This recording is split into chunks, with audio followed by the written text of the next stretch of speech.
الحمدللہ کل بروز جمعرات 22 اگست سن 2024 ہماری عدالتوں نے جو ایک فیصلہ کچھ وقت پہلے آئین پاکستان اور قرآن اور حدیث کے اصولوں اور قانون کو توڑ کر ختم نبوت کے بارے میں دیا تھا، انہوں نے کل اس سے رجوع کیا، جس میں بنیادی کردار حضرت اقدس شیخ الاسلام شیخ العربی والعجم حضرت مولانا مفتی محمد تقی عثمانی صاحب دامت برکاتہم العالیہ کا ہے۔ اللہ کرے اللہ تعالیٰ امت پر حضرت کے سائے کو تا دیر قائم دائم رکھے اور حضرت کے فیض کو اللہ عام فرمائے۔ باوجود اس کے کہ آپ ملک میں نہیں تھے، پھر بھی آپ نے بذریعہ ویڈیو لنک آپ عدالت میں سپریم کورٹ میں حاضر ہوئے اور آپ نے بہترین قسم کی اس پر آرگو کی، جس سے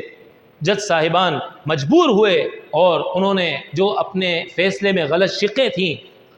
قرآن اور حدیث اور آئین پاکستان کے خلاف جو شقیں تھیں، ان سے رجوع کیا اور قائد ملت اسلامیہ حضرت اقدس قائد جمعیت حضرت مولانا فضل الرحمان صاحب دامت برکاتہم العالیہ نے اس میں بنیادی کردار ادا کیا، اور آپ بنفس نفیس خود ختم نبوت کے مقدمے کے لیے سپریم کورٹ گئے، جہاں آپ نے ساری زندگی اپنے کسی ذاتی مقدمے کے لیے کبھی حاضری نہیں دی تھی، لیکن جناب رسول اللہ صلی اللہ علیہ وسلم کی ختم نبوت کا معاملہ آیا تو آپ نے اس بات کو نہیں سوچا، بلکہ مولانا فضل الرحمان صاحب خود تشریف لے گئے اور جا کر پھر اللہ کے مدد اور نصرت اور اعانت سے آپ نے اس فیصلے کو واپسی کروایا، اور اللہ تعالیٰ نے آپ کو اس کا ذریعہ اور سبب بنایا۔ یہ اللہ تعالیٰ کا بہت بڑا فضل ہوا۔